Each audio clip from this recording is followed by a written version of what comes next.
Deixa eu só pegar meu plano de aula aqui. Olá, queridas alunas e alunos do nosso curso de Políticas Públicas em Educação. Hoje é mais uma aula do nosso curso. Estou aqui o professor Roberto e o professor Zacarias. E hoje o nosso assunto é qualidade na educação, né? Essa discussão que é tão quente, né? Com respostas muito variadas, né? E hoje nós vamos discutir essa questão do que seria uma educação de qualidade e como ela poderia ser alcançada, e até mesmo a disputa, né, sobre o que seria, né, o entendimento do que seria uma educação de qualidade, a partir de alguns pequenos textos, né, que nós disponibilizamos no AVA, do próprio professor Zacarias Gama, que tem se dedicado a esse objeto nos últimos tempos, né? Então, eu vou passar hoje a palavra para o professor Zacarias, ele aborda, eu vou aos poucos comentando, né? Lembrando que são 5 textos que a gente deixou para vocês na sala, são textos de internet curtinhos, tá, gente? Então, não são textos enormes, acadêmicos, 50 páginas. Vocês vão ler todos eles em 15 minutos, ok? E participem depois no fórum, discutindo, debatendo esses textos e também os fóruns das aulas anteriores, né? As 2 últimas aulas, Reforma no Ensino Médio do BNCC, tivemos pouquíssimas participações no fórum. Então já chama atenção para que vocês participem. Zacarias, seja bem-vindo e vamos ao nosso debate de hoje sobre qualidade na educação. Boa tarde, Roberto. Boa tarde a todos. E como eu sempre digo, boa tarde, boa noite, boa madrugada, bom dia. O nosso tema hoje é, para mim, um dos temas mais interessantes. Educação de qualidade, o que é? Vamos trabalhar esse texto, ou essa nossa aula, a partir, claro, dos documentos oficiais que a gente tem. O primeiro é a LDB. Quando a gente pergunta a LDB o que é educação de qualidade, ela define de uma maneira técnica, de uma maneira bastante, vamos dizer, positivista. A definição dela é a seguinte: a avaliação da qualidade é obtida a partir de um padrão de qualidade. E esse padrão de qualidade, por sua vez, é obtido pela relação entre insumos e alunos efetivamente matriculados. Traduzindo esse negócio em miúdos. Essa é uma forma, na verdade, mundializada de determinar a qualidade da educação de um determinado país. Então, vejamos, o que vamos chamar de insumos? Carteiras, mesas escolares, biblioteca, quantidade de livros da biblioteca, professores, computadores, etc., etc. Então, se eu pego a quantidade de alunos de uma determinada escola e o número de cadeiras, se eu tiver uma cadeira para cada aluno, eu estou muito bem. Se eu tiver uma relação entre professores e alunos relativamente pequena, tipo um professor para 20 alunos, para 15 alunos, eu estou indo muito bem. As universidades brasileiras, ela tem uma relação ótima em nível mundial. Um professor para cada 15 estudantes. Isso é muito bom. Se eu tiver um computador para cada aluno, esse indicador vai ser ótimo, e assim sucessivamente. Então, nessa métrica, segundo essa lógica, o Brasil não está mal em educação. O nosso sistema educacional, considerando a sua infraestrutura e o número de alunos matriculados, quase 50 milhões, nós estamos relativamente bem. Mas há que se fazer uma pergunta. Isso significa que os alunos, com essa relação matemática dada pela LDB, conseguem ler, escrever, fazer conta, etc., etc.? A resposta é, claro que consegue, mas muito mal. O Brasil, nas comparações mundiais, a partir do desempenho de cada aluno, ele vai mal das pernas. Por exemplo, no ranking realizado pela OCDE, Organização de Cooperação para o Desenvolvimento Econômico, um exame que é feito entre 70 países, o Brasil está 63º, 65º, 5º e por aí afora. Não está muito bem, não. A gente está bem atrás, por exemplo, dos países asiáticos. China, considerando não só país, mas também cidade. Hong Kong, Xangai. Nós estamos mal, né? Estamos lá embaixo, bem na rabeira desse ranking. Por isso, a sociedade brasileira vem pressionando o governo no sentido de melhorar a sua educação, melhorar a oferta da educação pública. A última Conferência Brasileira de Educação, ela pressionou e conseguiu alterar significativamente a própria LDB. A partir daí foi definido que educação de qualidade precisa ser referenciada socialmente. Dito assim, é uma coisa bastante vaga. O que é uma educação referenciada socialmente? Diversos fatores contribuem para que ela seja referenciada pela sociedade. Vamos dar um comparativo aí legal para vocês entenderem isso. A UERJ. A UERJ tem uma boa qualidade de ensino? Resposta: tem. A sociedade reconhece isso? Reconhece. Se vocês perguntarem à população do Rio de Janeiro como é que anda a educação dada na UERJ, a resposta vai ser muito positiva. A sociedade, inclusive, faz questão que filhos sejam matriculados na UERJ e não numa universidade particular aí qualquer. Entre a UFRJ, a UERJ, a UF, a Rural e a Unirio, o páreo é duro. As famílias não fazem muita diferença entre elas, porque reconhecem a qualidade da formação que elas oferecem. Mas isso não é suficiente ainda para a gente ter uma educação de qualidade. Eu fiz um estudo disso, está publicado aí, vocês podem ler, é um textinho curto. Eu discordo do Roberto. O Roberto diz que não é um texto acadêmico. Não, ele é um texto acadêmico, mas é um texto curto. Eu fiz curtinho de propósito para facilitar a leitura no smartphone qualquer. Ele segue bastante a lógica dos textos acadêmicos. Tem indicação bibliográfica, tem a definição de um problema, a definição do objeto, até uma metodologia bastante clara, conclusão. Então, ele é um texto acadêmico. E nesses textos, eu defini a educação de qualidade da seguinte maneira. Vê se você concorda, Roberto.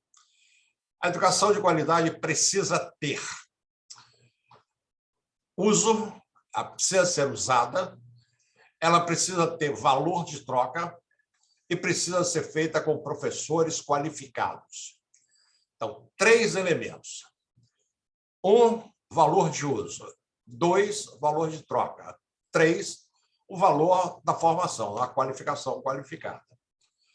Como é que nós vamos entender isso? Quando eu digo que a educação precisa ter valor de uso, é no sentido de ser efetivamente usada. Uma criança em casa, imagina, um lar, né, bastante necessitado, com muita dificuldade, pais, às vezes, analfabetos ou semi-analfabetos. Uma criança com uma educação de qualidade, com valor de uso, ela tomará conta das contas da casa. É ela que vai fazer toda a contabilidade doméstica. Ela vai ajudar o pai, vai ajudar a mãe no pagamento ao banco, no pagamento do carnê. Ela sabe fazer isso com maestria. Ela, além disso, usa a educação para ultrapassar as fronteiras do seu local de pertencimento. Então, uma criança de 14, 15 anos, de repente, é colocada numa condução, sai do Rio de Janeiro, vai para um outro estado para resolver um problema da família. Ela tem uma leitura fácil, ela faz contas com bastante facilidade. Isso é o que eu chamo de valor de uso. O valor de troca tem tudo a ver com isso aí. O valor de troca será medido no mercado de trabalho, por exemplo.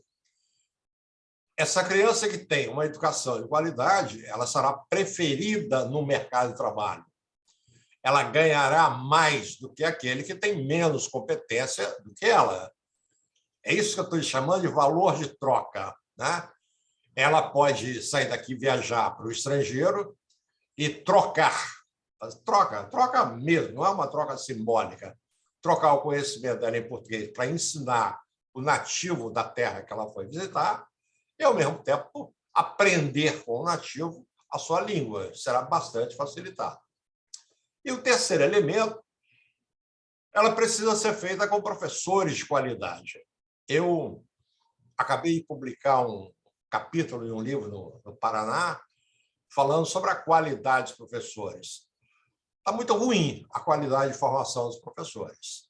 Vocês, com certeza, se comparam com outras unidades de formação docente e vocês sabem como é que vocês se posicionam em relação a outras pessoas. Se eu verifico, se eu sou diretor e tenho que admitir estagiários, gente, existe uma hierarquia. As escolas que trabalham com estágio na formação docente não querem aceitar alunos de universidades particulares no confronto com alunos vindos das unidades públicas. Entre um aluno da universidade da tia Zezé e um aluno da UFRJ ou da UERJ, essa escola preferirá os alunos das escolas públicas. Por quê? Por causa da qualidade de formação que está sendo oferecida. O Brasil tem em torno de 1.600 unidades de formação docente. Meio a meio. Metade é particular, metade é privada. Num ranking feito pelo jornal Folha de São Paulo, o chamado RUF, mas eu poderia usar outros rankings, tá? Outras métricas aí que são divulgadas pela imprensa. As universidades públicas que melhor formam em matemática, biologia, literatura, são as universidades públicas. De onde? Da região sudeste. Às vezes aparece a URGS, a Universidade Federal do Rio Grande do Sul, às vezes aparece a Federal de Pernambuco, mas só. Outras não aparecem. A melhor faculdade de formação, melhor faculdade particular de formação, nessas três disciplinas que eu falei, matemática, biologia e literatura, elas estão muito atrás. Para vocês terem uma ideia, a USP, por exemplo, que é um dado que eu me lembro de cabeça, ela chega a fazer 64 pontos na formação em matemática. 64 pontos em 100. A universidade particular, que mais próximo chega, faz em torno de 40 pontos. E eu estou falando de quê? Eu estou falando das PUCs, PUC do Rio de Janeiro, PUC de Minas Gerais, PUC do Rio Grande do Sul. Uma ou outra universidade particular, tipo Metodista de Piracicaba, Unimep. O restante que vocês conhecem, já ouviram falar de universidade particular, não consegue chegar próximo. Elas começam a pontuar entre 20 e 30. E a grande quantidade delas, e aí nas três disciplinas, não conseguem fazer 20 pontos nessa pontuação. Então, minha gente, a qualidade do professor é fundamental para garantir a qualidade em educação. O professor precisa ter boa formação, o professor precisa ter um salário competitivo, porque se o salário não for competitivo, quem é que vai querer ser professor? Né? Fica muito difícil, a não ser que as pessoas se contentem com 4, 5, 100 mil reais por mês. Não, o salário do professor tem que ser competitivo. O professor precisa ganhar igual a qualquer outro profissional com o mesmo tempo de formação, com o mesmo nível de formação. Então, se o engenheiro, no início de carreira, ganha 10, 12 mil reais, é quanto o professor terá que ganhar também no início de carreira. Fora isso, nós estamos brincando de contratar professores praticamente admitindo que qualquer um com qualquer formação pode ser professor das nossas crianças, dos nossos jovens. Então, é um problema sério. Então, para fechar bem e passar a bola para o Roberto, para que nós tenhamos uma educação de qualidade referenciada socialmente, ela precisa ter valor de uso, valor de troca, ser realizada com professores com boa formação. Se eu tenho professores com uma excelente formação, os insumos são importantes, mas eles perdem a grande importância que os positivistas dão para ele. Eu tenho um professor de qualidade que poderá trabalhar uma sala de aula com, em condições objetivas, né? Não necessariamente ótimas. As cadeiras podem ser velhas, eu posso não ter carteira para todo, o quadro de giz pode não ser bom, mas se o professor tem qualificação, tem competência para a atividade docente, eu não tenho dúvida que isso vai apresentar bons resultados. Na China, mais precisamente na cidade de Macau, a OCDE fez lá uma experiência, botou em salas não tão adequadas, não tão boas, professores muito bem qualificados e alunos muito pobres. Resultado, os alunos pobres tiveram o mesmo desempenho, ou às vezes até maior, do que dos países europeus, incluindo a Alemanha, o país mais rico da Europa. Então, veja, não é pobreza, não é sala de aula arrumadinha, cheirosinha. O que garante, na verdade, é o professor com uma formação muito bem qualificada. Concorda, Roberto? Concordo, Zacarias. Esse texto que você se refere, inclusive, está na sala que você escreveu, que está na aula de reforma do ensino médio, que foi 2 tópicos anteriores, ele está lá. Né? E aí eu queria pegar exatamente que você, né, digamos assim, os 3 pilares que você colocou, né, para uma educação de qualidade, né? O valor de uso, o valor de troca e a formação docente, né? E fazer um paralelo, né? Um paralelo crítico com o que é apresentado, né, muitas vezes por a educação pró-mercado, né, que se arroba, né, no seu discurso muitas vezes de que ela sim tem um cuidado com uma educação técnica de qualidade, né, que a iniciativa privada que vai dar a qualidade da educação e tudo mais, e que na verdade ela não cumpre com nenhuma desses 3 pontos que você colocou, sequer com o valor de troca, né, que é algo necessário. Sem isso o capitalismo não funciona, por exemplo, né?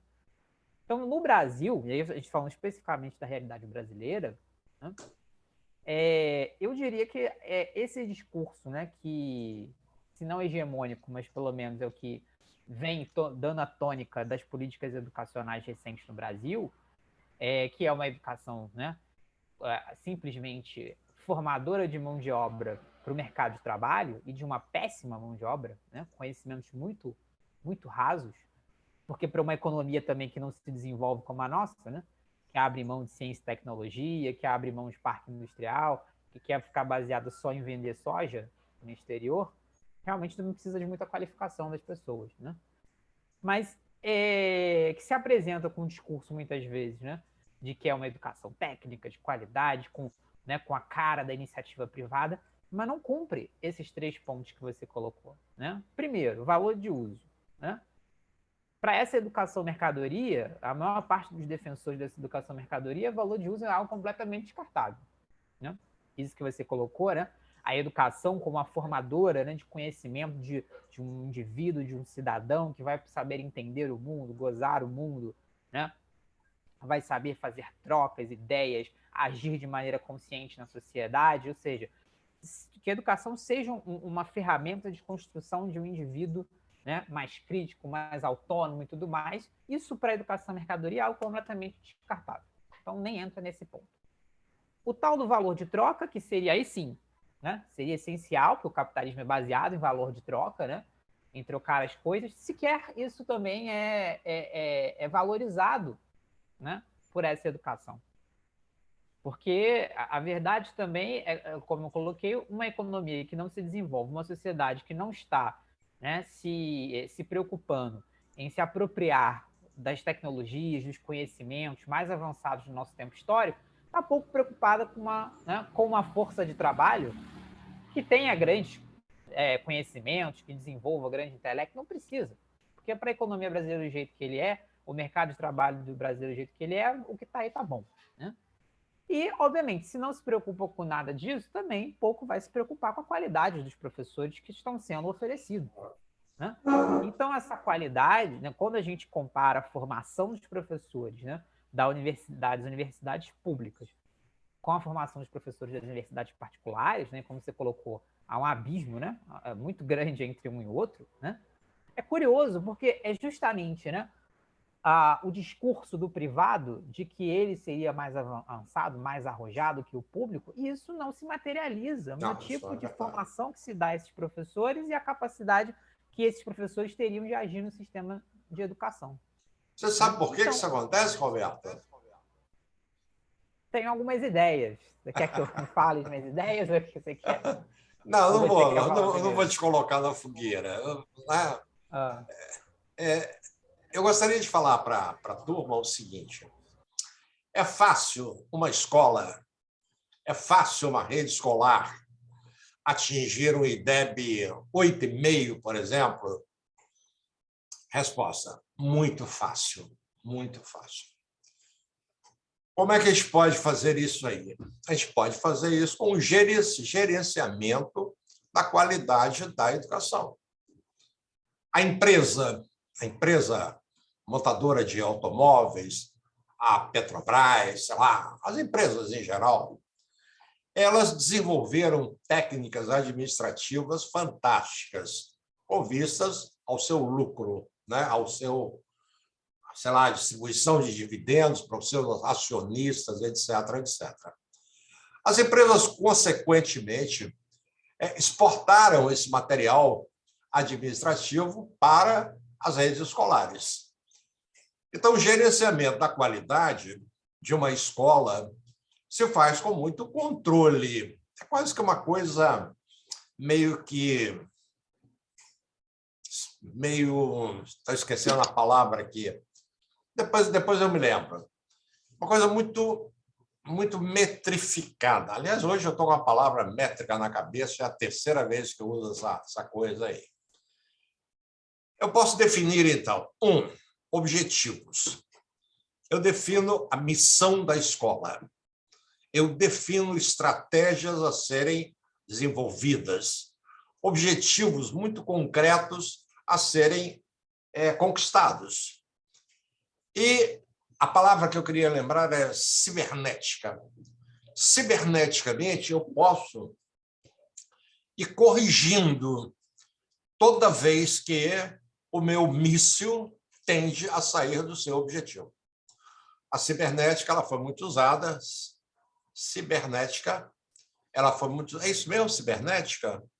Não, cibernética de cibercultura, não é isso? Gente, vamos ver rapidinho aqui, cibernética. Vamos ver se eu acho aqui. Cibernética, acho que a palavra não é bem essa. Cibernética. Não, é isso mesmo, cibernética. Regulação na comunicação, nos seres vivos, etc., etc. Então, quando a NASA lança uma espaçonave em direção ao espaço, o espaço que a NASA está a quilômetros e quilômetros de distância, essa nave precisa atingir o alvo precisamente marcado pela nave. E aí é por meio da cibernética que ela vai corrigindo a trajetória dessa espaçonave, até ela cair exatamente no ponto, no xizinho marcado nos mapas da NASA. O atrito que, de repente, ainda na nossa atmosfera pode impactar, pode desviar, etc., ciberneticamente ele é corrigido. Então, com o uso da ciência cibernética, eu posso corrigir o andamento dos alunos na escola. eu dou uma matéria. Essa matéria, meu objetivo é que todos alcancem 80% num testezinho que será feito na semana que vem.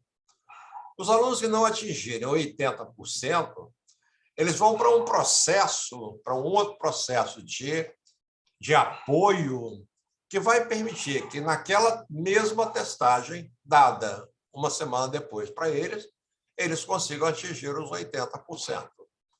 E assim eu vou até chegar, né, no final do ano, garantindo um rendimento 80% dos alunos em toda a apreensão do conteúdo ofertado. Imediatamente, se eu pensar na aplicação de uma prova para o IDEB, se eu observo que todo o meu processo foi a imagem e semelhança da prova do IDEB, concorda comigo que os meus alunos estão preparados para acertar 80% da prova do IDEB? Aí vem a prova do PISA, organizada, aplicada pela OCDE. A mesma coisa. Dificilmente meus alunos vão errar, porque todo o meu processo de ensino e todo o processo de aprendizagem foi realizado de maneira a que os alunos tenham 80% de sucesso nesse tipo de exame. Ano seguinte, mesma coisa, mesmo processo. Mas, no ano seguinte, se eu perguntar para os meus alunos os conteúdos do ano anterior, eles saberão em nível de 80%? Resposta, não. Isso acontece, sobretudo, com alguns cursos de inglês da cidade do Rio de Janeiro. Você passa lá 2 anos, começa no elementar, vai para o médio, vai para o avançado, termina o curso, 6 meses depois, chega um gringo para você querendo falar na língua que você aprendeu no curso, e você vai gaguejar e não vai sair, e etc, etc. Aí você se pergunta, cara, eu era um dos melhores alunos do meu curso de língua, e eu não consigo falar com esse gringo? Quer você passa? Não se passa nada, companheiro. Você foi monitorado, né? Foi conduzido a atingir um alvo, mas você não foi levado a fixar aquele alvo. Esse é um problema muito sério. Então, o gerenciamento da qualidade da educação, ele garante resultado. Ele não garante o ensino permanente, uma aprendizagem permanente. O que garante a aprendizagem permanente? Para responder isso, vamos para a Finlândia. A Finlândia não tem gerenciamento da qualidade. A Finlândia não tem educação de tempo integral. A Finlândia não tem um computador por cada aluno em sala de aula. Aliás, tecnologia para os finlandeses não é o mais importante. Qual é o mais importante? Professor com formação de qualidade. Professores que foram atraídos por salários competitivos e passaram em seleções rigorosíssimas. E, pulo do gato, interação entre alunos, interação com as famílias, interação com a sociedade. Se a criança vai no gerenciamento da qualidade, 7 horas da manhã, já pegou o ônibus escolar, está chegando na escola, vai até meio-dia, 1h, chega da escola, pega um videogame e não larga mais aquele troço até o dia seguinte. Veja, não tem fixação, não tem conversa sobre o que aprendeu na escola. A Finlândia criou condições para que toda a cidade se tornasse educadora, se tornasse cidade educativa. Então, a criança passa 4 horas, 5 horas na escola finlandesa, e quando ela transita pela rua, as pessoas provocam essa criança. E aí, companheiro, o que você aprendeu hoje? Que lição que você viu? E aquilo toda hora está sendo repassado. É preciso que no pátio da escola a conversa não seja o round 6. É preciso que a conversa, ou até que seja o round 6, mas que se pergunte qual é a crítica social que está presente no seriado apresentado pelo Netflix.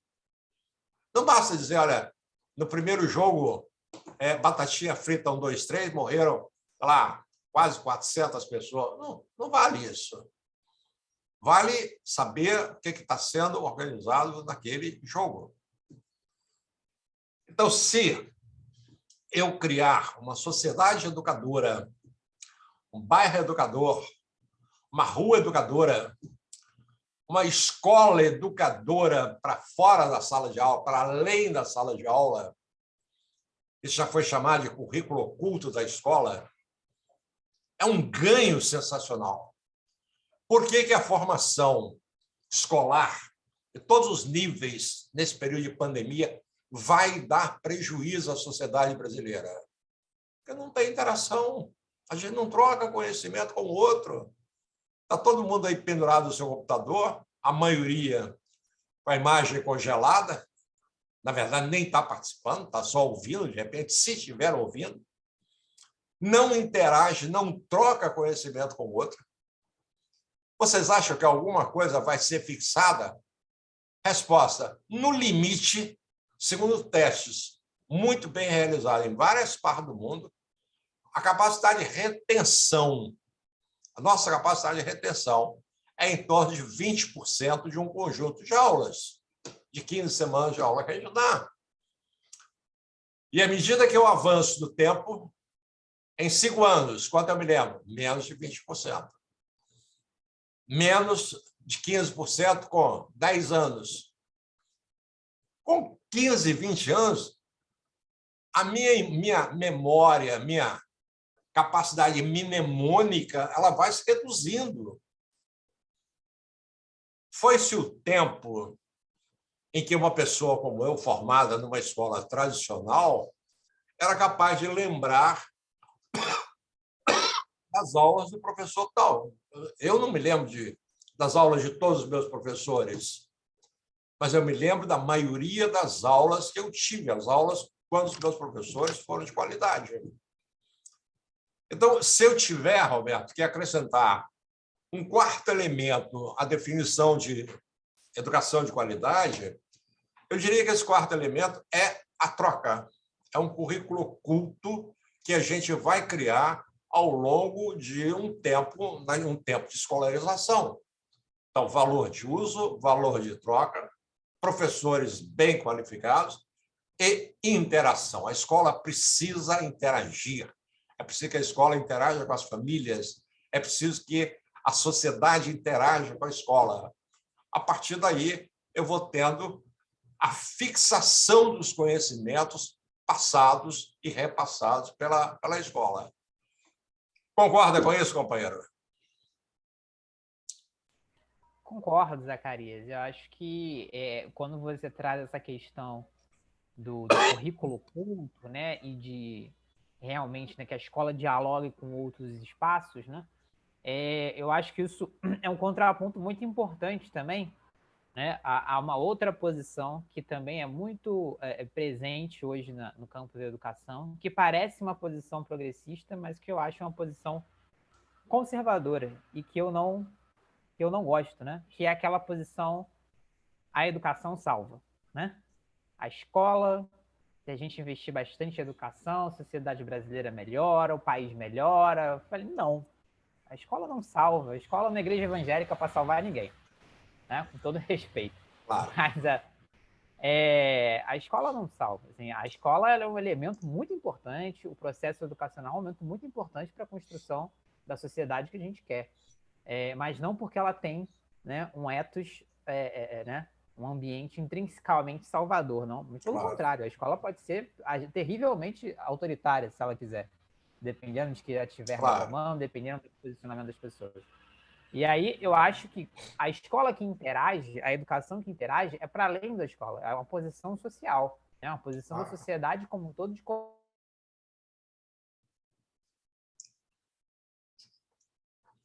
Está sem som, Roberto. Não estou te ouvindo. Não estou te ouvindo, Roberto. Alô? Uhum. Eu dizia que Ficamos um tempo sem som, paramos a gravação, o Roberto está voltando com todos os sons possíveis. De novo, sem som. fazer esse contraponto, né, com esse discurso que muitas vezes parece até que é muito bonito, né, a educação salva, a educação futura, e na verdade ele esconde uma posição muito conservadora, né, é uma posição falsa. A educação não vai salvar ninguém, né, a educação não é o santo graal da sociedade brasileira, né. É certo que tampouco sem ela também a gente avança. É claro que tem que ter uma educação de qualidade, com todos esses pontos que o Zacarias elencou na fala, colocar nesse pedestal como se tudo fosse apenas uma falta de educação. Não é. Né? Inclusive, as pessoas como... O seu som está caindo, Roberto. de colocar. Né? E nem por isso elas se tornaram pessoas mais humanistas, mais preocupadas com a sociedade, com o coletivo. Então, não é só isso. Né? E aí eu acho que essa escola que dialoga com a sociedade, na verdade, é uma posição da sociedade em realmente, de verdade, né, colocar a educação como uma das prioridades da sociedade brasileira. Né? E não dessa maneira, às vezes, falsa, desonesta, que aparece no discurso. Roberto, me permita aí. Está me ouvindo? Está me ouvindo, Roberto? Alô, Roberto? Está me ouvindo? Roberto? Está me ouvindo?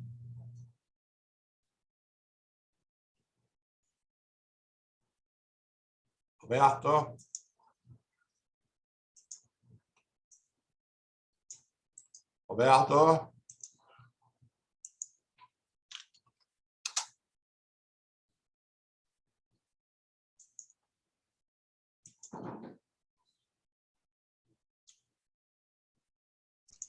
Roberto? Roberto, existe uma coisa aí muito interessante. Primeiro, o Prêmio Nobel de Economia de 1967, o Schultz, Theodor Schultz, e a sua equipe observaram que nos países em que as pessoas investem em si educacionalmente, esse país consegue se desenvolver mais. As pessoas conseguem melhores posições, melhores salários, melhor, enfim, participação no mundo do capital. Os estados que investem na formação de pessoas, segundo ele, têm muito mais chance de se desenvolver. É claro que na década de 60, o Schultz está impressionado com a recuperação do Japão. Foi destruidíssimo, não só do Japão, mas também da Alemanha, a partir do final da Segunda Guerra Mundial. E a recuperação deles foi estrondosa. O milagre japonês na década de 60, ele surpreendeu todo mundo. Um negócio, de fato, impressionante. E o Schultz não conversou. O Japão, a Alemanha chegaram a esse nível por conta dos investimentos em educação. Essa é a famosa teoria do capital humano. Eu discordo dela, e discordo firmemente dela, por uma razão simples. Se observar que a Inglaterra fez toda a sua revolução industrial, Inglaterra, França, Alemanha, com a sua população analfabeta, essa teoria imediatamente ela começa a ir por terra. Não foi resultado, não foi um corolário da educação da sociedade que permitiu a Revolução Industrial. Não. Eu diria até o contrário. A Revolução Industrial é que levou essa gente a se alfabetizar. Se eu desconsiderar o dinheiro do Plano Marshall, que foi aplicado na Alemanha, na verdade, na Europa inteira, após 1945, eu começo a verificar que o volume de capital aplicado não teve como condição a alfabetização da população. 2, os investimentos pós-Segunda Guerra Mundial, feitos no Japão, levaram o Japão ao seu milagre econômico graças ao capital investido ali. O capital faz a diferença. Eu gosto de dar alguns exemplos para a gente entender isso aí. Grandes fortunas brasileiras, hoje, são assim no topo da pirâmide social brasileira, tipo Bradesco, a Aviação Itapemirim. Vou dar esses 2 exemplos, poderia dar inúmeros. Os donos, os fundadores dessa empresa, o fundador do Bradesco, o senhor Amador Aguiar, ele não tinha a 4ª série do primário, isto é, não tinha o 9º ano do ensino fundamental. Tinha um analfabeto, semi-analfabeto. Por quê? Porque o volume de dinheiro nos anos 60, sobretudo na era Juscelino Kubitschek, que circulava pelo Brasil fazendo fortunas, foi aproveitado por essa gente. É um negócio impressionante. É pela recessão econômica, situação semelhante que a gente está vivendo agora. As pessoas não conseguem emprego. As pessoas estão em casa. Paulo Guedes está gastando o dinheirinho que ele guarda lá na sua offshore no Caribe. Ele está rico. Mas nós estamos aí mendigando osso, comendo pão que o diabo amassou, 14 milhões de empregos. Ninguém vai ficar rico. O poder aquisitivo brasileiro está caindo, está despencando a 10% ao ano. Daqui a pouco a gente está na miséria, como nós tivemos após a ditadura, a inflação de 1.200% ao ano. Doideira. Onde eu estou querendo chegar? Primeiro, o funcionamento da economia, como todo mundo aqui é testemunha da era Lula, fez com que as pessoas fossem para a universidade, fez com que as pessoas construíssem as suas casas. Eu passo lá pela Maré e vejo, antes do Lula, aquilo era uma palafita. Depois do Lula, tem até Vila Olímpica. Rocinha, praticamente, eu não tenho mais barraco de papelão, barraco de madeira. Vidigal, muito menos. Alemão também. Por quê? Porque houve uma distribuição de renda no governo Lula que foi efetiva. As pessoas progrediram. E paradoxal, apesar de terem entrado na escola, o nível de ignorância da sociedade brasileira não caiu. Porque as escolas estão gerenciando a qualidade da educação e não se interessando para a fixação desse conhecimento. Então, vamos lá. Roberto estava dizendo, a escola ajuda, mas não resolve. O que é isso? A escola não está com essa bola toda. Eu não tenho um poder de transformação, conforme as pessoas acham. Eu não tenho. Os recursos da escola são limitados. Mas, se eu for para o Althusser, Louis Althusser, eu vou verificar que há outras agências educativas que ele chama de aparelhos ideológicos do Estado. A escola, a igreja, o quartel, o hospital, a imprensa, e vai para aí fora. Tem outras agências educativas. Elas precisam estar em consonância com o que se passa no interior da escola. Eu não posso ir num culto e ficar ouvindo o meu pastor, o meu padre, meu pai de santo, meu babalorixá, falando tudo errado, com informações erradas. Eu não posso ir num culto da igreja tal, seja ela católica, seja ela umbandista, seja ela islâmica ou judaica, em que eu não aprenda nada ali. Eu não posso ficar lendo o Dia, o jornal qualquer, o jornal do metrô, o Dia, sem textos bem construídos. Os influencers que estão surgindo com a internet, com a web, os blogs, os YouTubes da vida, vão fazer muito mal, porque tem gente muito pobre falando, influenciando, tem não sei quantos milhões de seguidores. Eu vejo o Whindersson, acho que é o Whindersson, que é um dos recordistas aí de seguidores. Meu Deus, aquela é uma pobreza fantástica. Como é que vai ser daqui a 10 anos?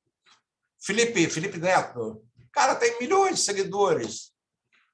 Mas, meu Deus, aquele é de uma pobreza. Isso, olha, não está ajudando a escola. A televisão, em que ela ajuda a escola? Substituíram o Hulk, saiu do sábado, foi para o domingo. O Hulk foi do sábado para o domingo. O Mion entrou no lugar dele no sábado. Ok, e o que isso acrescenta? O que tem lá, além de soletração? Aquela soletração, vou usar um termo que não é muito comum em sala de aula, babaca, que trazem da TV americana para cá. Não dá. Nossa televisão aberta é muito ruim. À noite eu só tenho programa religioso. De dia eu só tenho fofoca. Eu só tenho programa policial vagabundo. Isso não ajuda a escola. O hospital. Cara, você tem leitores numa enfermaria, você tem alguém lá sentado lendo a Ilíada, a Odisseia, para o doente lá, o enfermo, passar o seu tempo. Os quartéis, aquelas ordens unidas idiotas, precisam melhorar a formação da tropa. A tropa não é só exercício físico. A AMAN precisa se melhorar. Olha a qualidade dos nossos generais. Enfim, os aparelhos ideológicos do Estado, né, como diz o Althusser, ou aparelhos de hegemonia, como diz o Gramsci, eles precisam ter qualidade. A escola pública, no meu tempo, foi muito boa. Por quê? Porque os aparelhos de hegemonia eram muito bons. Eu lia no Jornal do Brasil o Carlos Drummond de Andrade, o Fernando Sabino, aos tragédias de Jataí. Eu lia todo mundo no Jornal do Brasil. O Globo tinha todo mundo de bom. Hoje tem lá, Miri Leitão. Se tirar do campo da economia, não sei o que a Miri Leitão sabe. Enfim, esse empobrecimento geral que acontece, inclusive na música brasileira, nós perdemos, né, uma dominância, uma predominância cultural que tínhamos na música em plena ditadura. Caetano, Gilberto Gil, Chico Buarque, Edu Lobo, e vai para aí afora, Elis Regina e outros tantos. Pois quem eu tenho? Eu tenho um sertanejo, que é uma coisa pavorosa. Eu tenho aí uma música, eu tenho uma produção cultural de direita que é muito ruim. É stand-up, e o cara vai lá para fazer um bando de besteira, mais palavrão do que qualquer coisa. Impressionante. Nos anos 60, nós tínhamos grandes dramas encenados do Teatro Rio de Janeiro. Toda a obra do Shakespeare. Hoje em dia, ninguém mais ensaia um Shakespeare, ninguém vai entender. E assim vai. Então, a escola não tem força para resolver todos os problemas de uma sociedade. Ela é, no entanto, importante. Se ela for acompanhada pelas demais agências educativas, aparelho ideológico ou aparelho de hegemonia, segundo Gramsci, nós começamos a melhorar. Minha gente, andem por uma cidadezinha da Europa. Não tem uma igreja fechada depois da missa. Elas estão ali com corais, com orquestras sinfônicas. Elas estão com alguma atividade cultural. Eu vou para o meio da rua, eu estou escutando Vivaldi, porque tem ali um músico num violoncelo, um violino. Aqui no Rio, aqui no Brasil, é proibido alguém se exibir em praça pública. O rapaz lá em Santos foi se exibir com seu violoncelo tocando com qualidade. Ele levou uma ovada de alguém que não tolera ouvir uma música erudita no meio da rua. Isso mostra como é que nós estamos ruins em termos de educação de qualidade. Roberto, já pensou se todas as agências educativas, né, se interessar também por educar, como é que nós estaríamos? Bem melhores, né? Pois é, você falou aí do Alvada na praça. Eu lembro, por exemplo, que os artistas são proibidos, por exemplo, no metrô, né? Coisa que é comum em qualquer cidade do mundo. As pessoas se Exatamente. apresentam no vagão. E aqui o senhor Flávio Bolsonaro entrou com um recurso na justiça e a justiça deu ganho de causa para ele, né? Essa pauta muito importante da sociedade brasileira, né, que é proibir as pessoas de se apresentar no metrô. Realmente o país melhorou muito depois, né, dessa importante iniciativa política. Mas acho que esse debate que você traz é importante justamente para a gente qualificar aqui com os nossos alunos o debate sobre a educação de qualidade. Não é uma questão só da escola, ela é uma opção social, ela é uma posição política que tem que vir de todos os espaços da sociedade, inclusive dos outros espaços que também são educadores para além da escola, né? Que é, digamos, o espaço formal de educação, mas a gente sabe que o conhecimento ele transita entre os diversos espaços. A escola não vai resolver tudo sozinha, nem o professor super-herói, né? A gente precisa de um engajamento geral da sociedade em relação à educação, e a gente precisa de um professorado também, né, Zacarias, que seja um professorado organizado politicamente, que saiba defender a educação, que saiba defender a sua profissão, que às vezes falta muito entre os nossos, né, entre nós docentes, aproveitando que estamos falando aqui com docentes em formação. Nossa profissão precisa de mais organização política e se colocar de maneira colocar no patamar que é o seu patamar, que é uma das profissões, talvez a profissão mais importante que existe na sociedade. E precisa, né, Roberto, combater a alienação entre professores, porque uma das coisas mais esdrúxulas da atualidade é professor bolsonarista. Exato, o professor meio suicida, né? Vocação para masoquismo. Exatamente, contrário os interesses da sua própria vida pessoal, da sua vida coletiva enquanto categoria. Há certas coisas que eu não entendo. Professor a favor do Bolsonaro, negro a favor do Bolsonaro, gay bolsonarista. Cara, eu não consigo entender essas coisas. Só posso adicionar isso aí, botar na conta da ignorância do povo brasileiro. Sim, que é um projeto de dominação política social, sem dúvida, né? Tem coisas que a gente até sabe explicar, mas mesmo assim não diminui a incredulidade do fato. É verdade. Não. Agora, Roberto, essa conversa está ficando longa demais, mas deixa eu trazer alguns dados aí. Nos anos 80, os Estados Unidos começaram a ser superados por diversos países da Europa, por diversos países do Oriente Médio, Oriente Distante. E o Departamento de Educação dos Estados Unidos fez uma pesquisa muito interessante, tentando mapear a qualidade da educação nos 50 estados americanos. Verificou-se naquela ocasião que o único estado que estava melhorzinho das pernas era o estado da Califórnia. A cidade de Nova York, além de estar tomada, né, ainda pela máfia, é um tempo antes do Bloomberg, aquele italiano que foi prefeito de Nova York, que acabaram com aquelas máfias, aquele tiroteio na rua. Como? É o Giuliani. Isto.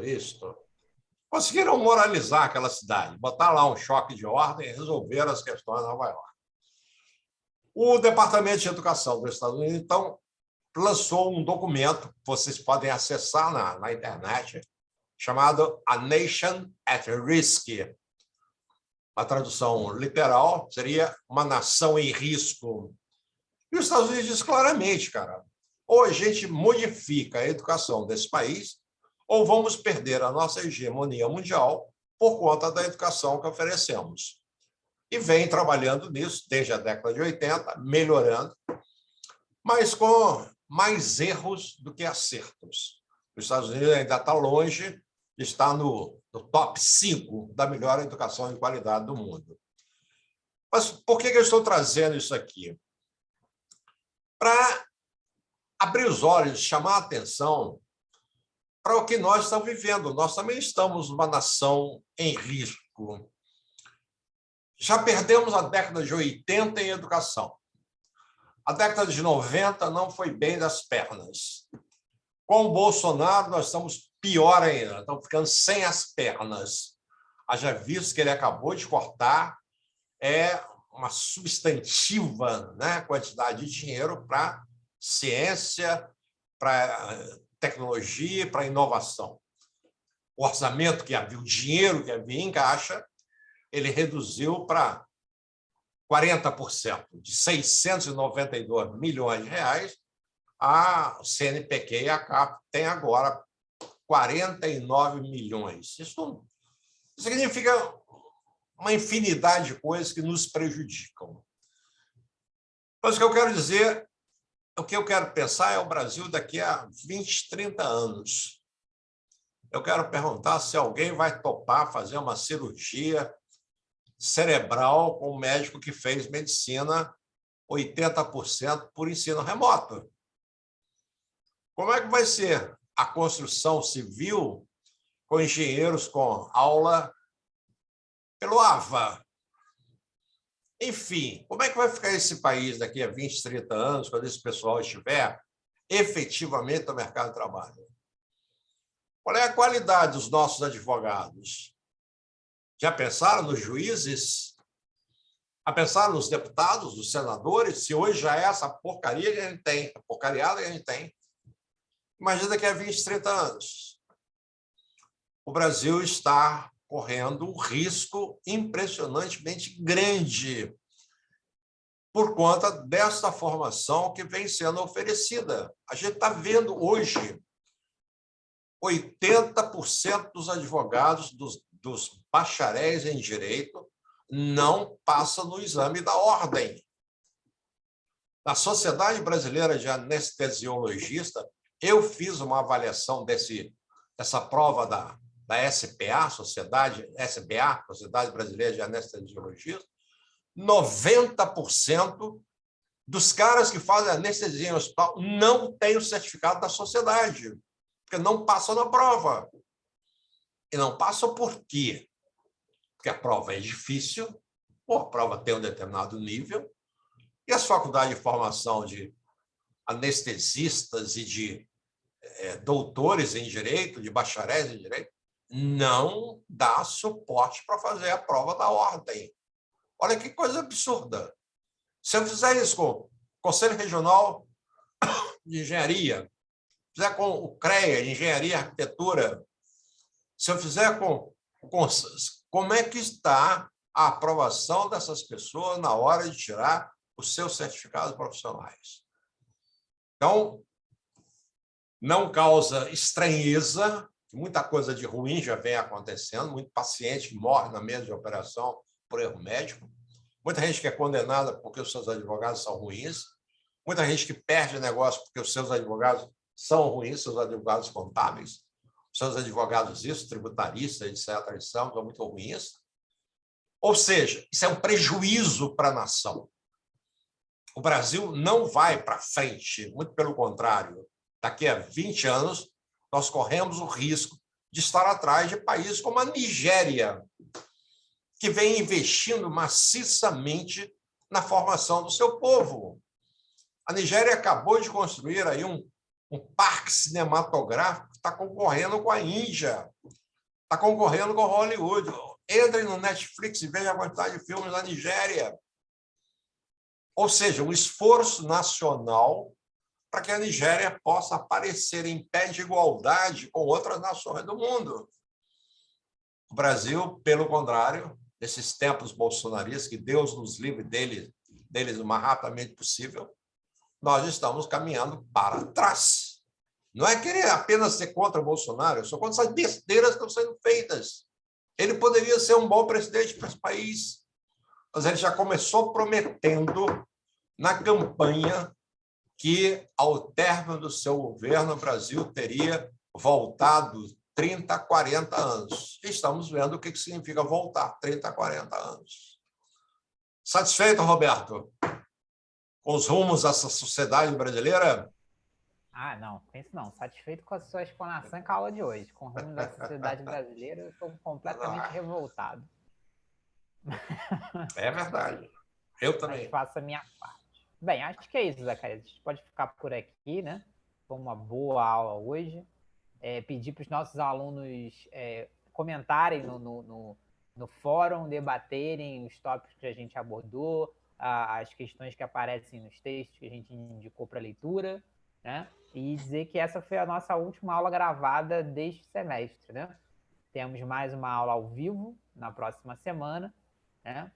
E para a gente fechar o debate sobre a unidade 3 e preparar para a terceira e última avaliação. Então é isso, gente. Roberto, acho que vale a pena a gente falar para eles que nós estamos de olho nos relatórios que a página da UERJ nos dá. A entrada no fórum é importante, a participação de vocês na visualização dos filmes no YouTube é extremamente importante.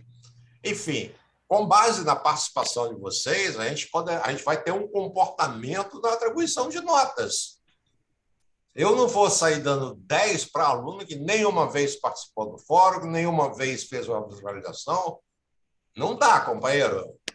Não dá. Essas notas vão cair na mesma proporção do desinteresse pelo curso. Como é que vocês mostram interesse? Visualizando as aulas, entrando no fórum, mandando perguntas pelo chat, enfim, interagindo conosco, é aquilo que a gente já falava. Se não houver interação, houve uma transmissão, e aí é melhor do que ficarem perdendo tempo com essas aulas minhas do Roberto. Vão ver o Ratinho, vão ver, sei lá, qualquer programa de televisão, é muito melhor. Aproveitem. Um abraço, gente, boa noite. Passem bem, se cuidem, a pandemia não acabou. Um abraço. Um abração, Roberto. Tchau, Zac.